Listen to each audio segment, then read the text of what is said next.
दोस्तों 8 फरवरी 2025 माघ माह के शुक्ल पक्ष की एकादशी यानी कि जया एकादशी के दिन पूजा पाठ भले मत करना, पर साल की सबसे बड़ी एकादशी को ये एक चीज जरूर खा लेना। रातों रात बदल जाएगी आपकी किस्मत। माता लक्ष्मी जी एवं भगवान श्री हरि विष्णु जी के आशीर्वाद से पूरे साल भर इतना पैसा बरसेगा कि आपकी 7 पुश्तें भी करेंगी।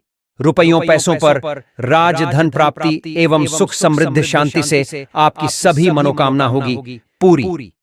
क्योंकि इस साल जया एकादशी के दिन कुछ ऐसे दुर्लभ योगों का निर्माण होने जा रहा है, जिस योग में सिर्फ इस एक चीज को खा लेने से व्यक्ति का भाग्य उदय होना तय है। साथ ही जाने जया एकादशी पर ऐसा खाना घर में कभी मत बनाना, पूरा घर परिवार बर्बाद हो जाएगा। साथ ही जाने 8 फरवरी जया एकादशी के दिन पर आपको ऐसा क्या खाना चाहिए एवं भगवान को ऐसी कौन सी चीज का भोग आपको लगाना चाहिए जिससे कि आप पूरे साल स्वस्थ निरोगी जीवन जिएं एवं आपके और आपके संपूर्ण परिवार के ऊपर भगवान लक्ष्मी नारायण जी की कृपा बनी रहे, माता लक्ष्मी जी की असीम कृपा आपको प्राप्त हो जाए। आपकी जानकारी के लिए बता दें, जया एकादशी के दिन पर मात्र 2 रुपए का धनिया लाकर अगर गमले में लगाया जाए तो यह आपके लिए बहुत ही शुभ मंगलकारी साबित होगा।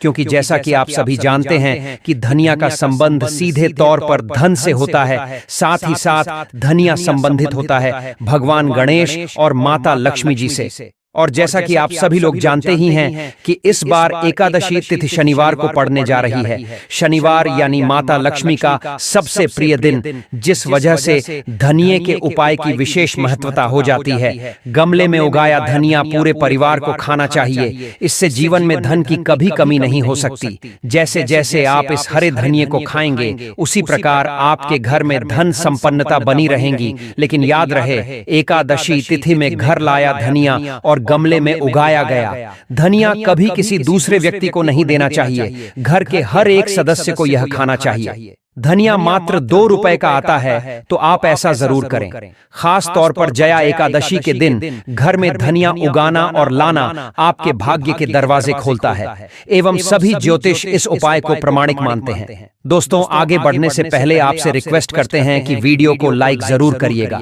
दोस्तों को शेयर कर दीजिएगा और कमेंट बॉक्स में जय श्री लक्ष्मी नारायण अवश्य लिखना, जिससे कि माता लक्ष्मी की कृपा सदैव आप और आपके परिवार पर बनी रहे। तो दोस्तों, अब जानते हैं जया एकादशी पर ऐसी क्या चीज है जो आपको जरूर खा लेनी चाहिए, जिससे आपके जीवन में सभी चीजें आपके मन मुताबिक हों, आपके अनुकूल हों, पुत्र की प्राप्ति हो, संतान का मंगल हो, संतान के जीवन में कभी कोई परेशानी ना आए। इसलिए हर एक माता पिता को इस एक विशेष चीज का सेवन जया एकादशी के दिन जरूर कर लेना चाहिए। साथ ही कुछ ऐसी चीजें भी हैं जो आपको घर में जया एकादशी यानी कि 8 फरवरी 2025 पर भूलकर भी नहीं बनानी चाहिए। आइए जानते हैं उनके बारे में। दोस्तों, इस एकादशी की पूजा और प्रसाद में आप अंगूर अवश्य लेकर आए, क्योंकि अंगूर माता लक्ष्मी जी को बेहद प्रिय है और भगवान श्री हरि विष्णु जी को 5 प्रकार के फल अर्पित करने चाहिए। आप अपने मन के अनुसार फल लाए, लेकिन सेब अंगूर केला अवश्य होना चाहिए। आप कोई भी 5 रंग के फल ले सकते हैं, पर इस बात का आप विशेष तौर पर ध्यान रखना कि भगवान श्री हरि विष्णु जी को और माता लक्ष्मी को नाशपाती हमें कभी भी नहीं चढ़ानी चाहिए, इससे धन का नाश होता है। शास्त्रों के अनुसार जो व्यक्ति किसी भी शुभ दिन खास करके जया एकादशी पर अंगूर खा लेता है, उसके जीवन में कभी धन की कमी नहीं होती। जया एकादशी के दिन अंगूर में साक्षात माता लक्ष्मी का आशीर्वाद विद्यमान होता है, माता लक्ष्मी का आशीर्वाद होता है। इसलिए दोस्तों, आप सीताफल अवश्य खा लें। साथ ही साथ श्री हरि विष्णु जी को जया एकादशी पर गन्ना अवश्य अर्पित करें, बहुत ही शुभ और मंगलकारी माना जाता है। पर यदि आपको इस समय गन्ना ना मिले तो आप गुड़ और चने की दाल का भोग भी भगवान श्री हरि विष्णु को अर्पित कर सकते हैं। साथ ही साथ यदि गन्ना अथवा गुड़ इस दिन अगर आप खा लेते हैं तो आपके जीवन में कभी भी धन की कमी हो ही नहीं सकती। जया एकादशी के दिन पर माता लक्ष्मी को 5 रंग की मिठाइयां अवश्य अर्पित करें। साथ ही इस दिन माता लक्ष्मी को मखाने जरूर चढ़ाने चाहिए। जिस तरह मां लक्ष्मी की उत्पत्ति समुद्र से हुई थी, उसी तरह मखाने की उत्पत्ति भी जल से हुई थी। मखाने भी कमल के पौधे से मिलते हैं। धर्मशास्त्रों के अनुसार कमल के फूल और मखाने को बहुत ही शुभ माना जाता है। खास तौर पर मखाने की खीर बनाकर श्री लक्ष्मी नारायण को अर्पित करने से घर में धन धान्य के भंडार भरे रहते हैं। धर्मशास्त्रों के अनुसार एकादशी की पूजा में भगवान गणेश को जो भी व्यक्ति दूर्वा घास अर्पित करता है तो उसे कोई भी गरीब नहीं बना सकता। ऐसा व्यक्ति स्वयं ही धनी हो जाता है। इस दिन प्रसाद के रूप में दूर्वा घास अवश्य लाना चाहिए और पूरे परिवार को खिलाएं। भगवान गणेश की कृपा हमेशा आपके परिवार पर बनी रहेंगी। जो व्यक्ति जया एकादशी के दिन माता लक्ष्मी को खीर अर्पित करता है तो उसकी कुंडली के सभी ग्रह नक्षत्र उसके अनुकूल हो जाते हैं। उस व्यक्ति की लॉटरी लग जाती है। उसे धनी होने से कोई भी नहीं रोक सकता। माता रानी को अर्पित करके प्रसाद स्वरूप में पूरे परिवार को यह जरूर खिलाएं। इससे बंद किस्मत के ताले भी खुल जाते। धन संपन्नता ऐश्वर्य उसके जीवन में हमेशा वास करती है। इस दिन खीर अर्पित करने से माता लक्ष्मी सच्चे हृदय से आपको आशीर्वाद देती है। माता बड़ी प्रसन्न हो जाती है। भक्तों, अब हम जानते हैं जया एकादशी, पर वह ऐसी कौन सी चीज है जो घर में कभी नहीं बनानी चाहिए, नहीं तो पूरा घर बर्बाद हो जाएगा। किसी भी व्यक्ति को ऐसा खाना नहीं खाना चाहिए। ऐसा खाना घर में बनने पर माता लक्ष्मी घर का त्याग कर देती है। भगवान श्री हरि विष्णु क्रोधित हो जाती है। आइए जानते हैं कि हमें धर्मशास्त्र के अनुसार एकादशी पर क्या नहीं खाना चाहिए। तो दोस्तों, लहसुन प्याज का खाना कभी भी हमें एकादशी के दिन तो नहीं ही खाना चाहिए, क्योंकि इस दिन भगवान श्री हरि विष्णु और माता लक्ष्मी की पूजा का विधान है। और जया एकादशी के दिन इस बार कुल 72 तरीके के शुभ मांगलिक योग बन रहे हैं। इसलिए दोस्तों, इस दिन जो भी व्यक्ति लहसुन प्याज का खाना खाता है उसके घर में हमेशा राहु केतु का वास हो जाता है। भगवान शनि भी नाराज हो जाते हैं। और अगर घर में राहु केतु का वास हो जाएगा तो वहां पर माता लक्ष्मी और भगवान श्री हरि विष्णु की कृपा कभी नहीं बरसेगी। साथ ही साथ जया एकादशी के दिन आपको चावल भी नहीं खाना चाहिए, पर इस दिन भगवान को खीर का भोग लगाया जाता है। तो आप साबूदाने की खीर अथवा मखाने की खीर भगवान को अर्पित करें। और यह बात आपको हमेशा ध्यान में रखनी चाहिए। आप बाकी दिनों में चावल या लहसुन प्याज खा सकते हैं, पर जया एकादशी पर लहसुन प्याज का खाना कोई भी मत खाना। छोटे छोटे बच्चे ये गलतियां अक्सर कर देते हैं। अक्सर बाजार से डिब्बा बंद खाना खा लेते हैं या चिप्स कुरकुरे आदि खा लेते हैं जिसमें लहसुन प्याज होता है। इसलिए कम से कम एकादशी के दिन इन चीजों से दूर रहे।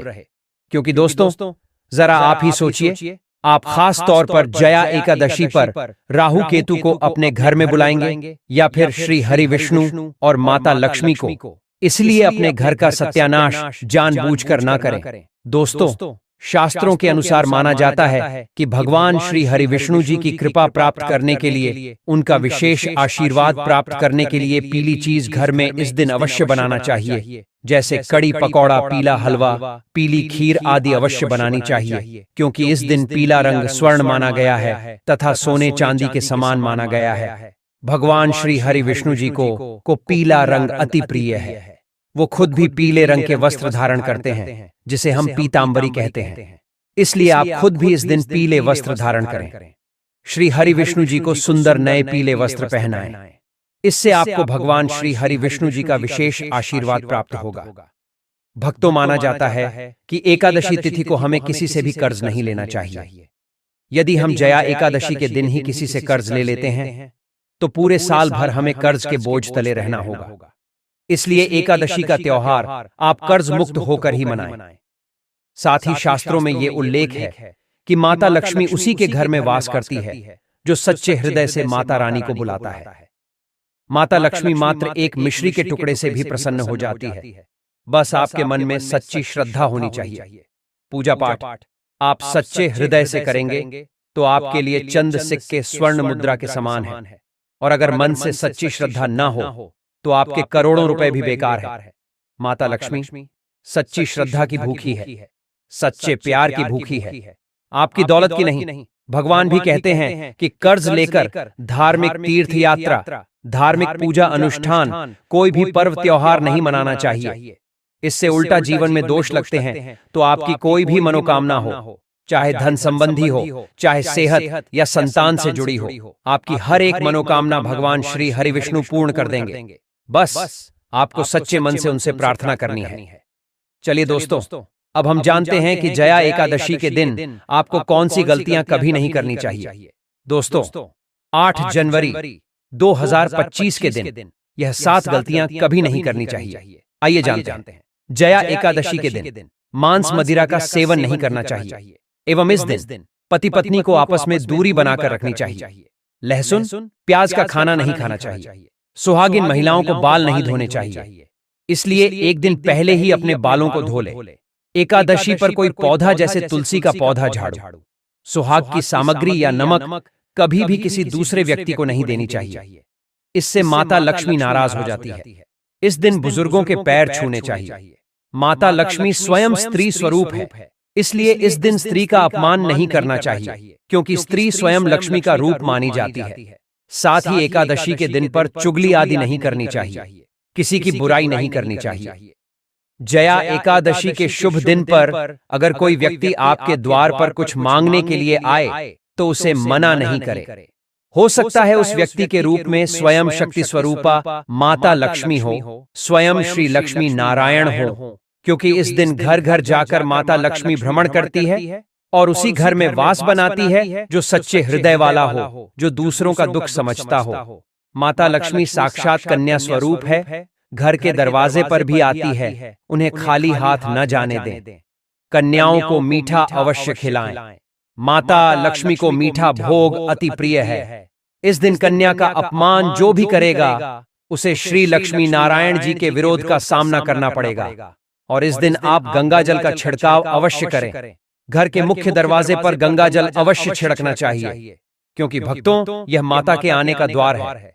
माँ आपके घर में आने वाली है, इसलिए माता रानी का स्वागत लाल फूलों से अवश्य करें। इस दिन जो भी स्त्री हल्के लाल एवं पीले वस्त्र को पहनेगी उसके ऊपर हमेशा मां लक्ष्मी की कृपा बरसेगी।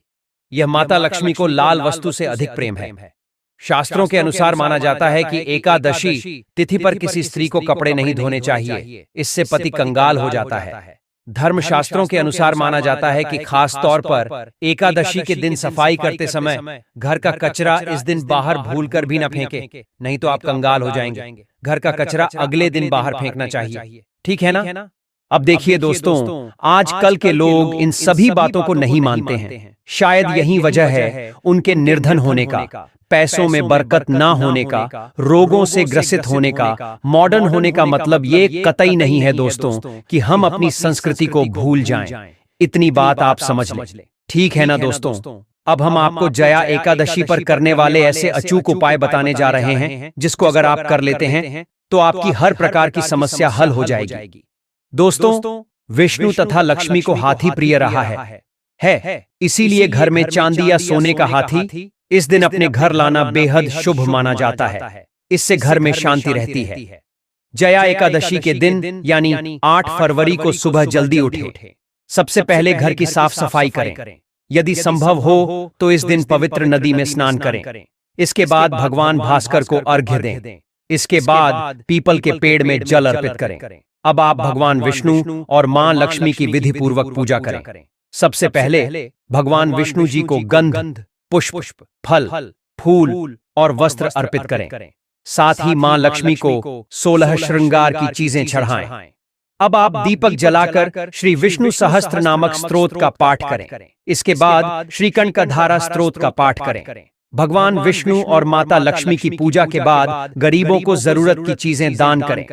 ऐसी मान्यता है कि इस दिन गरीबों को किए दान से पुण्यफल की प्राप्ति होती है। दोस्तों, श्री लक्ष्मी नारायण की पूजा के समय गोमती चक्र को पूजा की थाली में रखकर मां की पूजा करें। पूजा के बाद गोमती चक्र को तिजोरी में रखें। आपके घर में धन बढ़ने लगेगा। इसी प्रकार हल्दी की गांठ, पीली कौड़ी और एकाक्षी नारियल भी पूजा की थाली में रखकर पूजा करें और बाद में उसे तिजोरी में रख लें।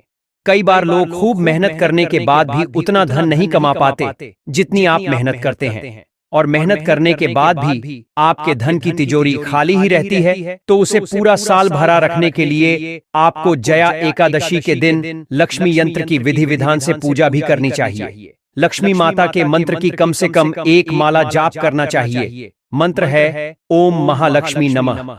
साथ ही साथ घर की सुख समृद्धि एवं शांति के लिए पूजा वाले स्थल पर एक कामधेनु गाय का चित्र अवश्य स्थापित करें, क्योंकि कामधेनु गाय देवलोक की गाय है। माना जाता है कि पूजा वाले स्थान पर कामधेनु गाय को रखकर नियमित पूजा करने वाले व्यक्ति के ऊपर आजीवन भगवान श्री लक्ष्मी नारायण की कृपा बरसती रहती है एवं उस व्यक्ति को अपने जीवन में कभी भी धन संपदा, सुख, वैभव, ऐश्वर्य की कमी नहीं होती। साथ ही साथ संतान प्राप्ति की इच्छुक महिलाएं इस दिन भगवान श्री कृष्ण को अथवा लड्डू गोपाल को माखन मिश्री का भोग लगाएं एवं गाय माता को 11 मूंग दाल की रोटी खिलाएं। ऐसा करने से निश्चित रूप पर आपको यशस्वी एवं ओजस्वी पुत्र की प्राप्ति होगी।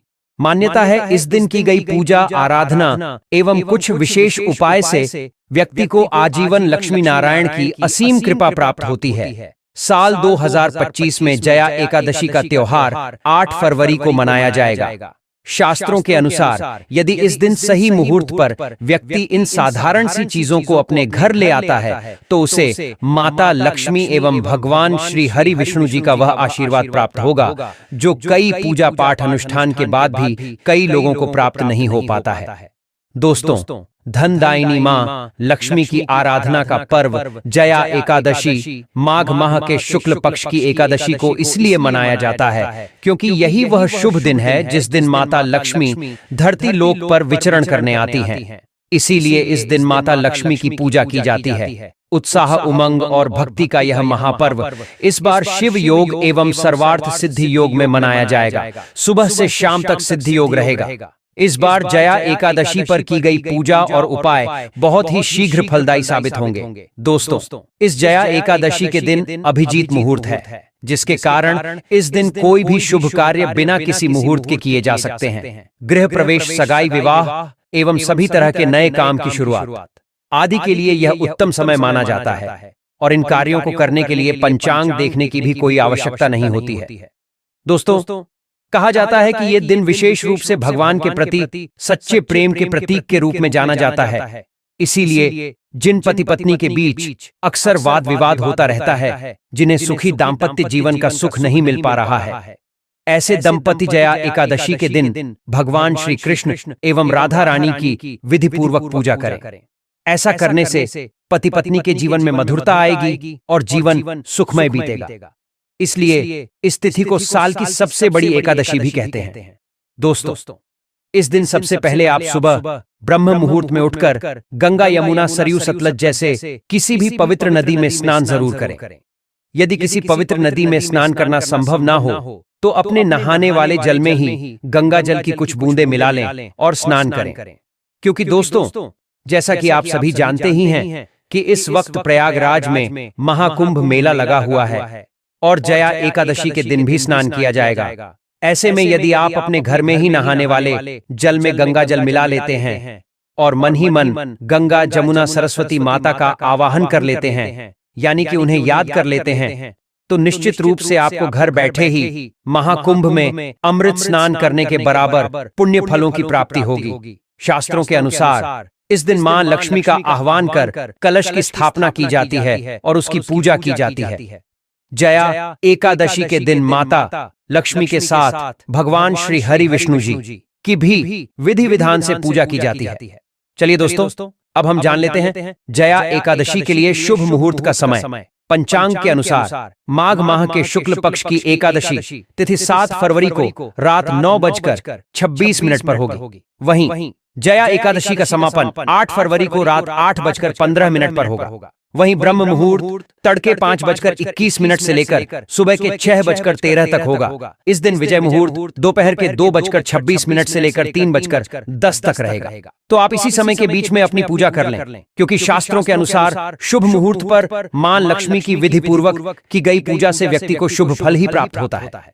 दोस्तों, इस दिन पूजा स्थल पर भगवान विष्णु एवं माता लक्ष्मी की प्रतिमाएं स्थापित कर श्री स्तोत्र का पाठ करना बहुत ही शुभ और मंगलकारी माना जाता है।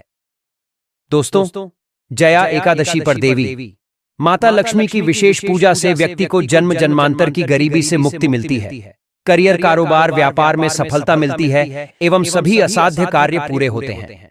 जया एकादशी के दिन सभी को, चाहे वह विद्यार्थी हो, कारोबारी हो, कलाकार हो, आप कोई भी कार्य करते हो तो आपको मां लक्ष्मी की पूजा अवश्य करनी चाहिए। दोस्तों, माघ मास के शुक्ल पक्ष की एकादशी के दिन किसी जरूरतमंद को शिक्षा से जुड़ी चीजें दान करना चाहिए। जया एकादशी के दिन मां लक्ष्मी को दूध, दही और मक्खन अर्पित करने से ज्ञान और बुद्धि का वरदान मिलता है। इसी के साथ जया एकादशी के दिन मां लक्ष्मी को शहद जरूर चढ़ाएं। इससे जीवन में बुद्धि, सुख और मधुरता आती है। शास्त्रों के अनुसार लक्ष्मी देवी की महिमा से, इनकी कृपा से कोई बुद्धू व्यक्ति भी करोड़पति बन जाता है। कार्य कुशल बनकर व्यक्ति हर क्षेत्र में सफलता पा सकता है। चलिए दोस्तों, हम जानते हैं जया एकादशी के दिन किए जाने वाले विशेष उपायों के बारे में एवं जानेंगे उन चीजों के बारे में जिन्हें आपको इस एकादशी के दिन अपने घर जरूर लाना चाहिए। दोस्तों, जया एकादशी पर मां लक्ष्मी की पूजा में करें मोर पंख का यह उपाय, ताकि तरक्की और सफलता की आपकी कामना पूरी हो जाए। लेकिन दोस्तों, आगे बढ़ने से पहले अगर आपने अभी तक हमारे इस चैनल को सब्सक्राइब नहीं किया है तो हमारे चैनल एस्ट्रो केपी को सब्सक्राइब जरूर कर लें और माता रानी की अपने जीवन विशेष कृपा प्राप्त करने हेतु कमेंट सेक्शन में जय लक्ष्मी माता जरूर लिख दें। दोस्तों, मोर पंख को धर्म शास्त्रों में बहुत ही पवित्र माना गया है। कृष्ण भगवान का प्रिय मोर पंख जितना ज्यादा देखने में खूबसूरत होता है, उससे कहीं ज्यादा यह प्रभावशाली होता है। मोर पंख में सभी देवी देवताओं एवं नवग्रहों का वास माना जाता है। जया एकादशी के दिन इसके उपाय से व्यक्ति के जन्म जन्मांतर के दुख दूर हो जाते हैं, क्योंकि भगवान श्री कृष्ण के माथे पर मोर पंख धारण करने की वजहों में से एक जया एकादशी भी है। यही कारण है कि जया एकादशी के दिन भगवान श्री लक्ष्मी नारायण के पूजन में मोर पंख को जरूर शामिल किया जाता है। दोस्तों, जया एकादशी के दिन नहाने के पानी में काली तिल डालकर और थोड़ा सा गंगा जल मिलाकर उससे स्नान करें और स्वच्छ पीले वस्त्र धारण करें। फिर अपने मंदिर की सफाई करें। अगर आपके घर में श्री हरि विष्णु एवं माता लक्ष्मी की मूर्ति है तो उन्हें स्नान कराएं और स्नान के बाद आप पी लें। रंग के वस्त्र पहनाएं। फिर अगर तस्वीर है तो साफ वस्त्र से साफ कर दें। फिर लक्ष्मी नारायण के सामने एक शुद्ध घी का दिया जलाएं, सुगंधित धूप बत्ती जलाएं, लक्ष्मी नारायण को हल्दी से तिलक करें, पीला चंदन लगाएं। पूजन के बाद लक्ष्मी नारायण के चरणों से लेकर पीला चंदन माथे पर तिलक लगाएं और पीले रंग के ही पुष्प अर्पित करें।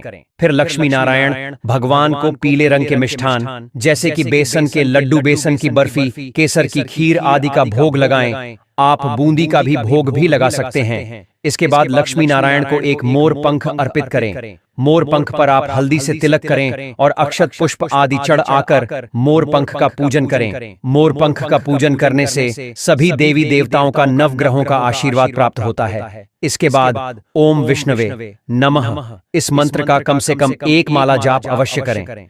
इससे बुद्धि का विकास होता है, ज्ञान और यश की प्राप्ति होती है। जया एकादशी के दिन पूजा में श्री स्तोत्र का पाठ करने से व्यक्ति को अद्भुत परिणाम प्राप्त होते हैं। दोस्तों, ऐसी कोई आपकी कामना जो काफी समय से अधूरी रह गई हो, आपका कोई सपना पूरा नहीं हो पा रहा हो, तो जया एकादशी के दिन उस मनोकामना को भगवान लक्ष्मी नारायण से कहे और फिर मोर पंख अर्पित करें। इससे आपकी मनोकामना शीघ्र ही पूर्ण हो जाती है। अगर आपको प्रयासों के अनुरूप फल प्राप्ति नहीं हो रही, बहुत मेहनत करने के बाद भी इच्छा अनुरूप सफलता प्राप्त नहीं होती, परीक्षा में अच्छा प्रदर्शन करना चाहते हैं, अपनी नौकरी कारोबार में सफलता पाना चाहते हैं, तो आप जया एकादशी के दिन मां सरस्वती को अर्पित किया हुआ मोर पंख प्रसाद के रूप में ले लें। उसे हमेशा अपने पास रखें। इससे परीक्षा में, साक्षात्कार में यानी इंटरव्यू में सफलता मिलती है, नौकरी कारोबार में उन्नति, पद प्रतिष्ठा मिलती है, सभी बिगड़े काम बनने लग जाते हैं। कहते हैं इससे काल सर्प दोष से भी छुटकारा मिलता है। जया एकादशी के दिन मोर पंख को किताबों में रखने से विद्यार्थी को ज्ञान की प्राप्ति होती है और उनके मनोबल में वृद्धि होती है। यह सकारात्मक ऊर्जा और शुभ संकेतों का संचार करता है जो सफलता की ओर मार्गदर्शन करता है। मोर पंख भारतीय संस्कृति में एक विशेष स्थान रखता है।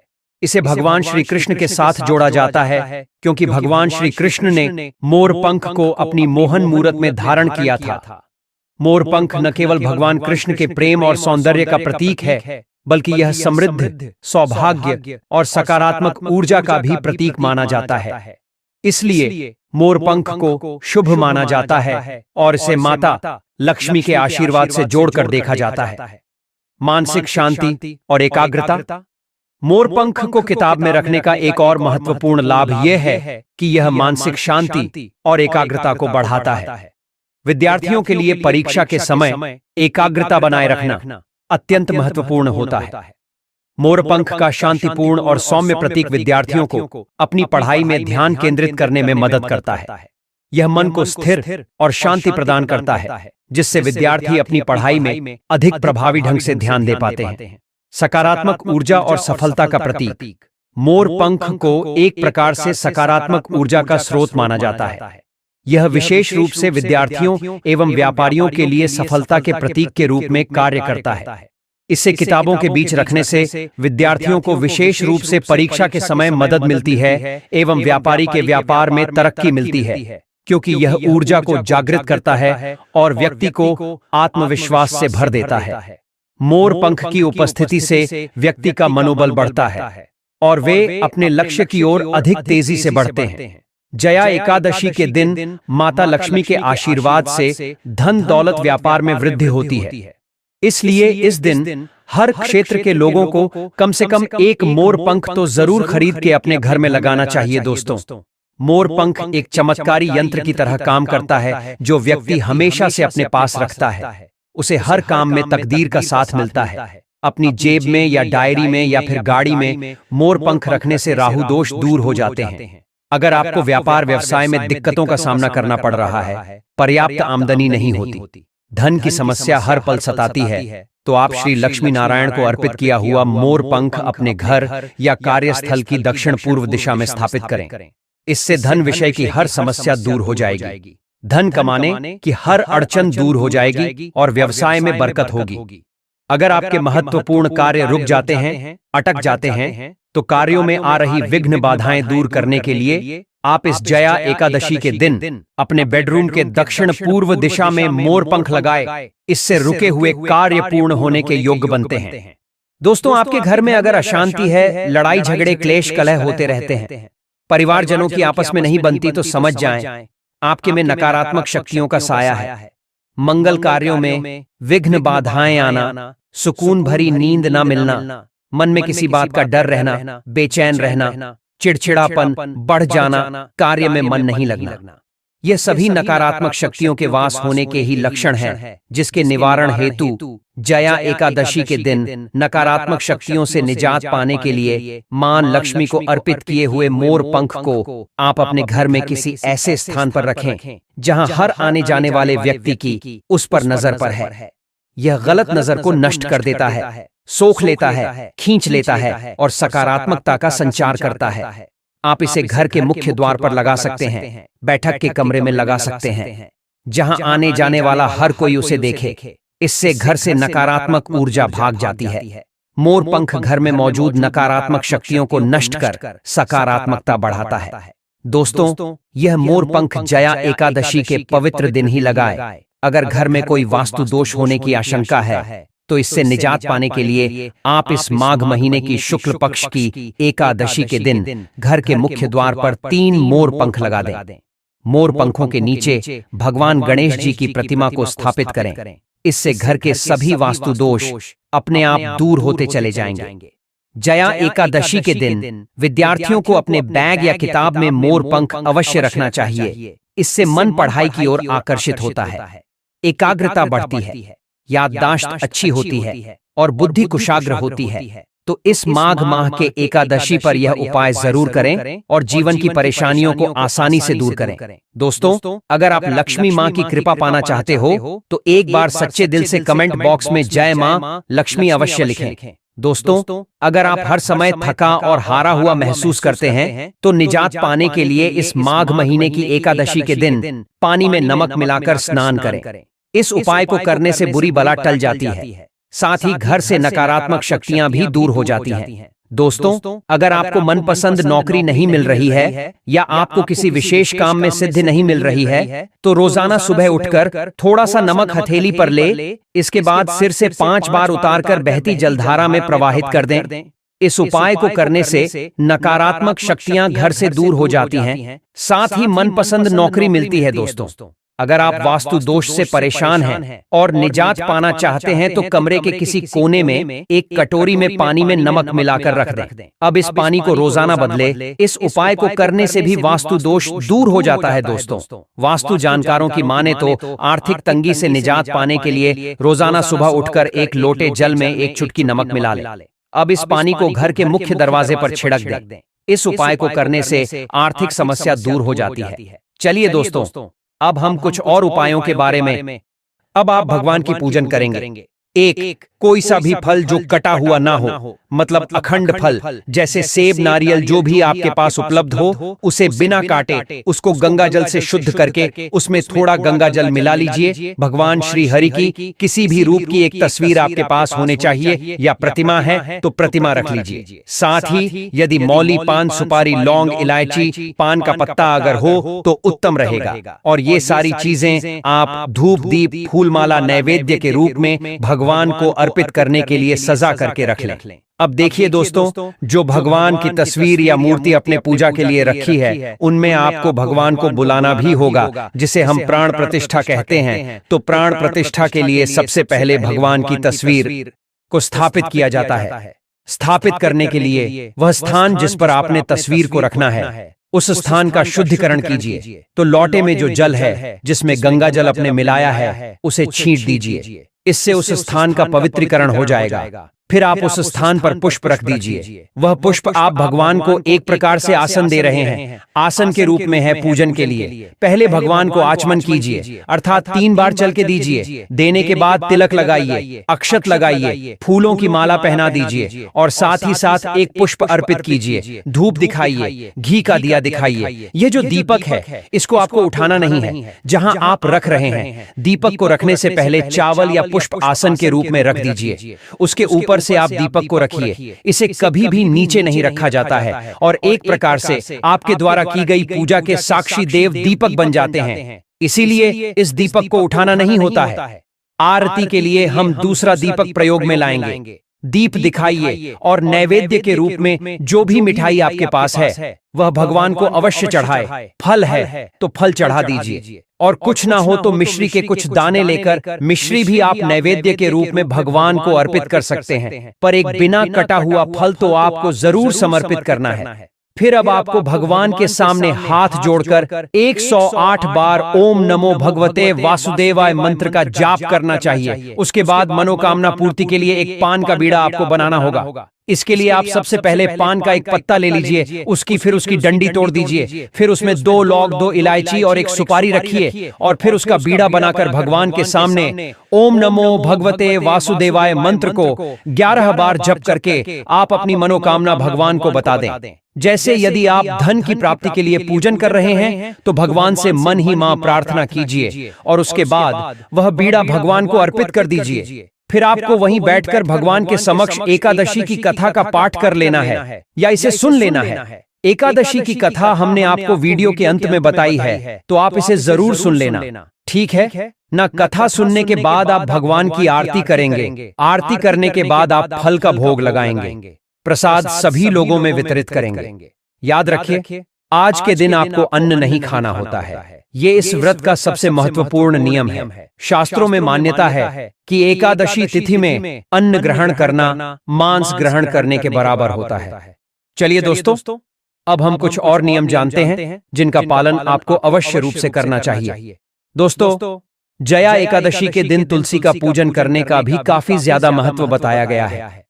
तो आपको जया एकादशी के दिन तुलसी का पूजन अवश्य ही रूप से करना है और तुलसी के नीचे एक दीपक जरूर जलाना है और तुलसी का आपको पूजन करना है। इसे आपका व्रत सफलतापूर्वक पूर्ण माना जाएगा। आज के दिन आपको अन्न नहीं ग्रहण करना है। ये बात तो आपने जान ली, पर जो व्रत नहीं कर रहे हैं उन्हें भी आज के दिन चावल का सेवन नहीं करना चाहिए। चावल वर्जित है। जो व्रती हैं उन्हें केवल फलाहार ही करना चाहिए। जैसे आप कुटू और या सिंघाड़े से बनी हुई कोई भी वस्तुएं खा सकते हैं, अर्थात हलवा बनाते हैं और कई लोग खीर भी बनाते हैं। परंतु यह ध्यान रखिएगा कि इसमें जो नमक है उसका प्रयोग नहीं किया जाता है, मिर्च का प्रयोग नहीं किया जाता है। काली मिर्च या सेंधा नमक का भी प्रयोग व्रत में वर्जित होता है। और तामसिक पदार्थ जैसे मांस मदिरा जैसी चीजें आपको इस दिन नहीं खानी होती है। आपको केवल आज के दिन सादा भोजन करना चाहिए। मांसाहार और तामसिक पदार्थ से आपको बचना चाहिए। जो लोग व्रत कर रहे हैं उन्हें अपना दिन भगवान श्री हरि के चरणों में मन को लगाते हुए व्यतीत करना चाहिए। किसी के प्रति बैर भाव नहीं रखना चाहिए। किसी के साथ कोई क्लेश नहीं करना है। घर में सुख शांति का माहौल रखना है। क्लेश का माहौल नहीं होना चाहिए। किसी को अपशब्द नहीं खाने हैं। किसी के साथ द्वेष की भावना नहीं रखती है। और शालीनता के साथ दिन को भगवान का भजन कीर्तन करके दिन व्यतीत करेंगे, क्योंकि भगवान श्री हरि को कीर्तन बड़ा प्रिय है। जो कीर्तन करते हैं भगवान की उन पर कृपा बरसती है। इसके साथ ही दोस्तों, इस एकादशी विशेषकर ब्रह्मचर्य का पालन करना चाहिए। ब्रह्मचर्य दशमी तिथि अर्थात जब भी आप व्रत कर रहे हैं, ब्रह्मचर्य का आपको संकल्प अवश्य रूप से पालन करना चाहिए। और ब्रह्मचर्य का पालन तब तक होगा जब तक कि आप व्रत का पारण नहीं कर लेते हैं। हम सभी एकादशी में बताते हैं आपको कि यह जो नियम है यह आवश्यक नियम है। जो दाम्पत्य जीवन में है, शादीशुदा है, उन सभी को भी इसका ध्यान रखना चाहिए कि आप ब्रह्मचर्य का पालन करते हुए इस व्रत को पूर्ण करें। इसका नियम बना रहना चाहिए। इस प्रकार से अगले दिन पारण के लिए आपको सूर्योदय से पहले उठना चाहिए। साथ ही बात करेंगे कि पारण की विधि क्या है और पारण वाले दिन आपको क्या करना है। जहां है उसको भगवान सूर्य को अर्पित करें। भगवान को आप एक लोटा जल में आप लाल पुष्प पीले अक्षत अर्पित कीजिए। फिर 3 बार जल भगवान के ऊपर छींट दीजिए। जल छींटने के बाद भगवान को तिलक लगाइए। तिलक लगाकर अक्षत लगाइए। फूलों की माला पहनाएं, धूप दिखाइए और दीप दिखाइए। दीप दिखाने के बाद भगवान को नैवेद्य के रूप में आज आपको काले तिल से बनी हुई कोई मिठाई या लड्डू आदि अर्पित करना चाहिए। काला तिल ना हो तो आप सफेद तेल से बना हुआ अब भी अर्पित कर सकते हैं। नमस्कार कीजिए और भगवान को पारण का भोग लगाइए। पारण कीजिए और भगवान को पारण का भोग लगाइए। आपको पीले चावल का भोग भगवान को लगाना चाहिए। पीले चावल ना बने तो फल का भोग लगा सकते हैं। यह जो भी सात्विक आहार आप घर में बना रहे हैं उसका भोग भी लगा सकते हैं। विशेष रूप से केसर की खीर का भोग भी जया एकादशी पर लगाया जाता है। और उस प्रसाद को जो व्रती है उसे पारण के समय ग्रहण करना चाहिए। जो भी आपके पास उपलब्ध है, बनाया है, उसकी थाली सजाया। थाली में तुलसी का पत्ता अवश्य रखें। भगवान से प्रेम पूर्वक भोजन का निवेदन कीजिए। भोजन के लिए आवाहन कीजिए कि प्रभु भोग लगे। भगवान जो है वह प्रेम के भूखे हैं। आप प्रेम से भोग लगाएंगे तो अवश्य ही भगवान वह ग्रहण करेंगे। भगवान को भोग लगाने के बाद जल जमाने कराया। जल लीजिए, जो आपकी थाली है उसके चारों तरफ घूमर छोड़ दीजिए। जलज पर निकल के भगवान को हाथ जोड़ने के बाद जो भोजन की थाली है उसको उठा लीजिए और बाकी का जो प्रसाद है उसमें मिला दीजिए। बहुत आवश्यक प्रक्रिया है जो आपको अवश्य करनी ही चाहिए, क्योंकि पुष्पांजलि आपके किसी भी पूजा पाठ की सफलता उसी में निहित होती है। देखिए, पुष्पांजलि करने के लिए हाथों में पुष्प ले लीजिए। भगवान से निवेदन कीजिए, परमेश्वर हो हे प्रभु, न हम आपका आवाहन जानते हैं, न पूजन जानते हैं, न विसर्जन जानते हैं। अज्ञानी जीव है, जैसे सेवा आपके श्री चरणों की है। इसमें जाने अनजाने में कोई गलती, कोई भूल हमसे हो गई हो तो प्रभु से क्षमा करना। आप दया सिंधु है। हम आपके दर के भिखारी हैं। हमारे पास आपको अर्पित करने के लिए कुछ भी नहीं है। तन मन धन सब आप ही का है। हमारे पास क्या है? जो भी कुछ हमारे पास है इसे आप स्वीकार करें और दया का आशीर्वाद प्रदान करें। एकादशी के व्रत में द्वादशी के दिन ब्राह्मण भोजन का बड़ा महत्व है। ब्राह्मण को भोजन जरूर कराएं। भोजन ना कर सके तो आप उन्हें दान अवश्य करें। ठीक है ना? तो चलिए दोस्तों, अब हम जानते हैं कि जया एकादशी किस दिन मनाई जाएगी। दृक पंचांग के अनुसार माघ महीने के शुक्ल पक्ष की एकादशी तिथि की शुरुआत 7 फरवरी को रात 9:26 पर होगी और अगले दिन 8 फरवरी को रात 8:60 पर होगी। 15 मिनट पर समाप्त होगी। ऐसे में उदया तिथि के अनुसार 8 फरवरी 2025 को जया एकादशी मनाई जाएगी। चलिए दोस्तों, अब हम जानते हैं जया एकादशी की कथा। पौराणिक कथा के अनुसार जब धर्मराज युधिष्ठिर भगवान श्री कृष्ण से पूछते हैं कि माघ मास की एकादशी का क्या महात्म्य है, तो भगवान श्री कृष्ण कहते हैं कि इसका नाम जया एकादशी है। इस एकादशी पर व्रत करने से मनुष्य को भूत पिशाच की योनि का भय नहीं रह जाता है। इसी विषय में कथा सुनाते हुए भगवान कृष्ण कहते हैं कि एक बार नंदन वन में उत्सव चल रहा था। इस उत्सव में सभी देवतागण, सिद्ध संत और दिव्य पुरुष उपस्थित थे। इस उत्सव कार्यक्रम में गंधर्व गायन कर रहे थे एवं गंधर्व कन्याएं नृत्य कर रही थीं। उसी समय नृत्यांगना पुष्पवती सभा में गायन कर रहे माल्यवान नाम के गंधर्व पर मोहित हो गई। अपने प्रबल आकर्षण के कारण वह सभा की मर्यादा को भूल गई और इस प्रकार नृत्य करने लगी कि माल्यवान उसकी ओर आकर्षित हो जाए। माल्यवान भी उसकी ओर आकर्षित हुए बिना न रह सका। परिणामवश वह अपनी सुध बुद्ध खो बैठा और सुरताल भूल गया, जिसके कारण वह गायन की मर्यादा से भटक गया। इन दोनों की इस अपकर्म से देवराज इंद्र को क्रोध आ गया। उन्होंने दोनों को श्राप दिया कि वे स्वर्ग से वंचित हो जाएं और पृथ्वी पर अति नीच पिशाच योनि को प्राप्त हो। श्राप के प्रभाव से दोनों पिशाच बन गए और हिमालय पर्वत पर एक वृक्ष पर अत्यंत कष्ट भोगते हुए रहने लगे। एक दिन दोनों अत्यंत दुखी थे, जिसके चलते उन्होंने सिर्फ फलाहार किया और उसी रात्रि ठंड के कारण उन दोनों की मृत्यु हो गई। संयोग से उस दिन माघ शुक्ल पक्ष की एकादशी तिथि थी। इस प्रकार से अनजाने में जया एकादशी का व्रत हो जाने के कारण दोनों को पिशाच योनि से मुक्ति प्राप्त हो गई, जिसके बाद वे पहले से भी अधिक सौंदर्यवान हुए और पुण्य स्वर्ग लोक में स्थान प्राप्त हुआ। देवराज इंद्र दोनों को देखकर आश्चर्यचकित हो गए। तब उन्होंने पूछा कि वे श्राप मुक्ति कैसे हुए, जिस पर गंधर्व ने बताया कि यह भगवान विष्णु की जया एकादशी का प्रभाव है।